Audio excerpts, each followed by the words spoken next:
इस वीडियो में हम बात करेंगे briefly total grounds of divorce, जो कि है 16 हिंदू मैरिज एक्ट में जो टोटल ग्राउंड ऑफ डाइवोर्स है, सिर्फ हम उनकी बात करेंगे ब्रीफली बिल्कुल, और बाकी सेपरेट लेक्चर में फिर इनको हम डिस्कस करेंगे इंडिविजुअली केस लॉज के साथ, इनके एसेंशियल्स के साथ। सेक्शन 13 बात करता है ग्राउंड्स फॉर डाइवोर्स।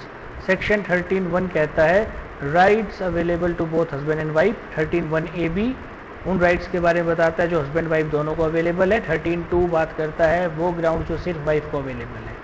13(1) में 8 ग्राउंड है। पहला अडल्ट्री।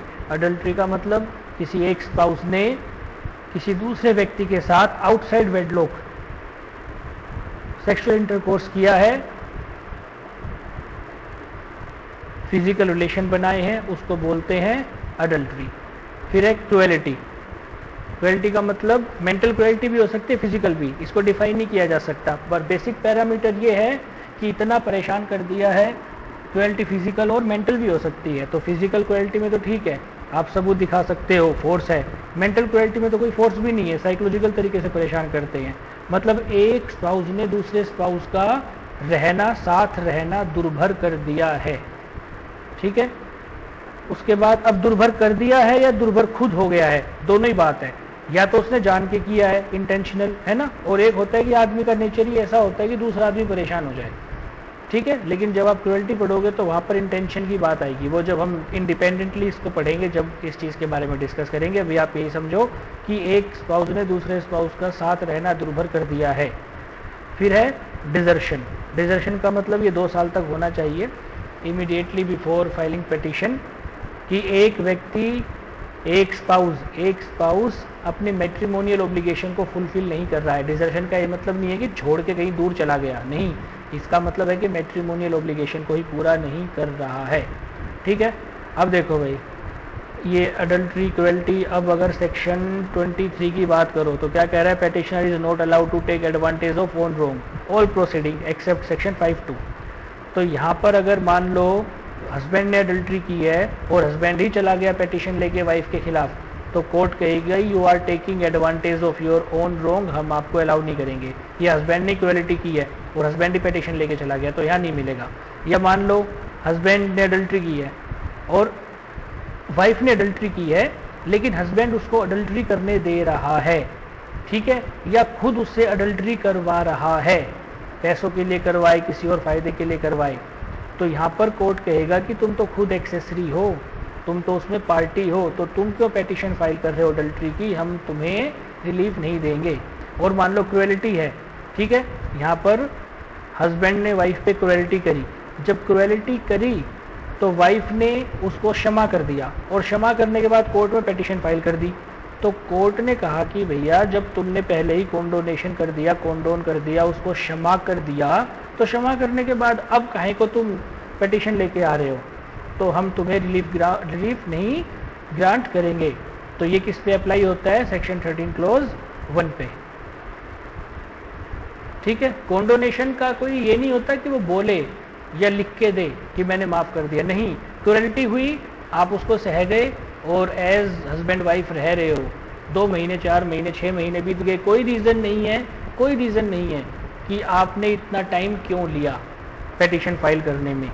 ठीक है, अगर मान लो कोई रीजन होगा, जैसे ये है आपका अननेसेसरी और इम्प्रॉपर डिले, सपोज करो वाइफ है, अभी आपको एक केस भी बताएंगे, जब इंडिविजुअल ग्राउंड जो डाइवोर्स के हैं उनको केस लॉज के साथ डिस्कस करेंगे। अभी मैं आपको बताता हूँ सिचुएशन। वाइफ थी, वो इकोनॉमिक इंडिपेंडेंट नहीं थी, तो 10 साल तक वो क्रुएल्टी सहती रही। 10 साल के बाद उसको जॉब मिल गई तो उसने डाइवोर्स पिटीशन फाइल कर दी।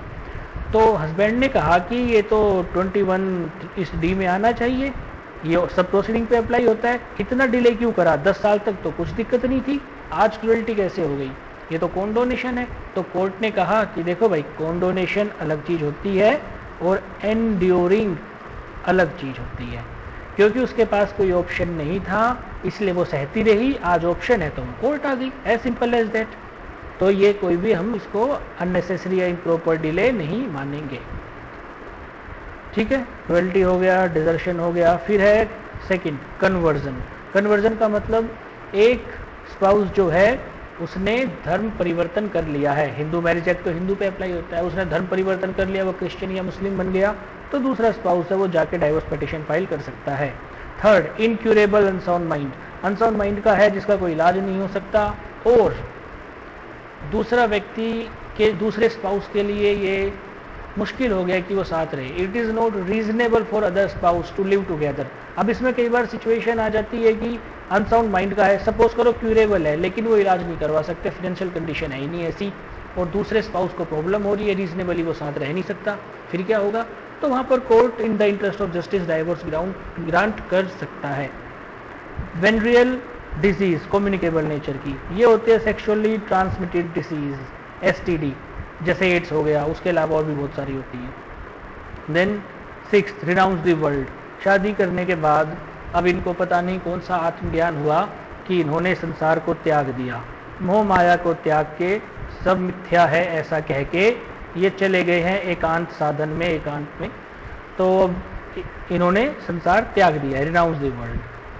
प्रिजम्पशन ऑफ डेथ, मतलब कोई एक स्पाउस 7 साल तक ना देखा गया है ना सुना गया है, उनके द्वारा जो यूजुअली उसको देखते और सुनते हैं, जैसे दोस्त हो गए, ऑफिस में एम्प्लॉइज हो गए, दुकान वाले हो गए, डेली जिस रास्ते से जाते हैं उस रास्ते पे लोग उनको देखते हैं तो जान जाते हैं, डेली लोकल ट्रेन में या बस में ट्रैवल करते हो, लोग बात नहीं करते पर उन्हें पता लग जाता है कि हाँ भी ये तो डेली आने जाने वाला है, तो देखा ही नहीं किसी ने 7 साल तक, तो मान लिया जाएगा कि उनकी मृत्यु हो चुकी है। Presumption of death. 107 evidence act में भी यही बात है। अब तो नए साक्ष्य अधिनियम आ गया है, क्रिमिनल लॉ तीनों ही आ गए हैं, देखते हैं भी उनमें क्या मिलता है। ठीक है, उसके बाद 13(1)(a). 13(1)(a) में कह रहा है कि जुडिशियल सेपरेशन की डिक्री पास की गई थी, उस डिक्री को पास करे हुए 1 साल से ऊपर का समय हो चुका है, 1 साल या उससे ऊपर का समय हो चुका है, 1 साल गुजर चुका है डिक्री को पास किए हुए, but no resumption of cohabitation, matrimonial obligation resume नहीं हुई है, हस्बैंड वाइफ के तरीके से वो साथ में नहीं रह पा रहे हैं, नहीं हो पा रहा है। ठीक है, या फिर RCR, restitution of conjugal right की डिक्री पास हुई थी, 1 साल हो चुका है उस बात को, नो रिजम्पशन ऑफ कोहैबिटेशन, कोई मैट्रिमोनियल ऑब्लिगेशन का रिजम्पशन नहीं हुआ है, तो कोई भी पार्टी जा सकती है डाइवोर्स पिटीशन फाइल करने। ठीक है, वो पार्टी नहीं जाएगी जिसने RCR या जुडिशियल सेपरेशन की पिटीशन दायर की थी, नहीं, वो पार्टी, कोई भी पार्टी जा सकती है, दोनों में से कोई भी, हस्बैंड या वाइफ दोनों को अवेलेबल है ये। यूजुअली क्या है कि इन ग्राउंड्स को फोल्ट थ्योरी माना जाता है, इनको इरिट्रेबल ब्रेकडाउन ऑफ मैरिज माना जाता है। बेयर एक्ट में नहीं मिलेगा, जजमेंट में भी कम मिलेगी ये चीज़ें, तो कई जगह लिखी भी गई है। फोल्ट थ्योरी का मतलब है कि यहाँ पर एक स्पाउस का फॉल्ट है, किसी एक ने एडल्ट्री की है, या किसी एक ने क्रूरल्टी की है, किसी एक ने डिजर्शन किया है, किसी एक ने कन्वर्जन किया है, किसी एक का अनसाउंड माइंड हुआ है, किसी एक को वेनरल डिजीज है, किसी एक ने संसार त्याग दिया है, कोई एक 7 साल से पता ही नहीं कहाँ चला गया है, तो एक पार्टी फॉल्ट पे है तो दूसरी पार्टी जाके डाइवोर्स पिटीशन फाइल कर सकती है, और इसको बोलते हैं इरिट्रेबल ब्रेकडाउन ऑफ मैरिज। तो यहाँ पर बचा क्या है? कुछ भी नहीं, शादी में बचा क्या?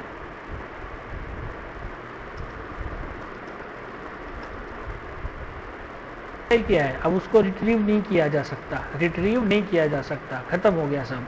कई बार क्या होता है कि एक स्पाउस आया, मान लो क्रूरल्टी की पिटीशन लेके या डिजर्शन की पिटीशन लेके एक आया, लेकिन केस चलते चलते दोनों की होगी दुश्मनी, और जब दुश्मनी होगी तो कोर्ट ने कहा कि भैया ये तो कुछ बचा ही नहीं है, इरिट्रेबल ब्रेकडाउन ऑफ मैरिज, सब खत्म हो चुका है।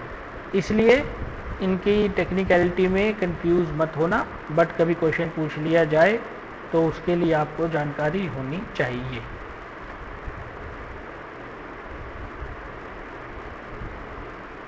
क्योंकि ये डिस्प्यूट ही ऐसे होते हैं, दोनों ही सोचते हैं कि खत्म हो ये शादी, रहना ही नहीं इसके अंदर। शुरुआत में एक सोचता है कि शायद बच जाए, ठीक है, और कोर्ट भी देखो, भले ही फॉल्ट हो, भले ही कोई भी ग्राउंड हो, जो आपको ये मैंने 23(2) बताया है, it shall be the duty of court, court की ड्यूटी है कि वो रिकंसिलिएशन करवाए। तो कोर्ट मीडिएशन के लिए भी भेजती है और भी चीज़ें करती है, पर जब उनकी लड़ाई दुश्मनी हो जाती है, वो नहीं मानते, या पता चलता है कि भाई दोनों ही पार्टी का फॉल्ट है, पर मैं फैसला ही लगा था एक का फॉल्ट है, तो कोर्ट कहता है कि भैया ये तो इरिट्रेबल ब्रेकडाउन हो गया, खत्म करो इस मैरिज को in the interest of justice. ये जब इंडिविजुअली ग्राउंड्स को डिस्कस करेंगे तो आपको पता लग जाएगा। अब बच्चा भैया जो सिर्फ वाइफ को अवेलेबल है, 1 कहता है कि मैरिज सोलमेनाइज्ड बिफोर दिस एक्ट, इस एक्ट से पहले शादी हुई थी और हस्बैंड ने इस एक्ट 1955 के एक्ट से, हिंदू मैरिज एक्ट 1955 के एक्ट से पहले दोबारा शादी कर ली, तो वाइफ डाइवोर्स पिटीशन फाइल कर सकती है provided other wife is alive, अगर वो जिंदा ही नहीं है तो कोई जरूरत ही नहीं है, तो वाइफ को ऑप्शन दिया है, क्योंकि शादी कब हुई थी 1955 के एक्ट से पहले। तो अभी तो 55 के बाद 2023 आ गया है, मुझे लगता नहीं ज़्यादा इसका कोई यूज़ है।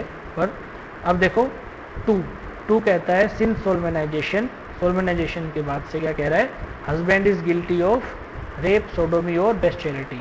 रेप किया है, sodomy unnatural intercourse, bestiality intercourse with animals. अगर वो गिल्टी है, एक्यूज नहीं guilty, if he is guilty, तो वो ये डाइवोर्स पिटीशन वाइफ फाइल कर सकती है।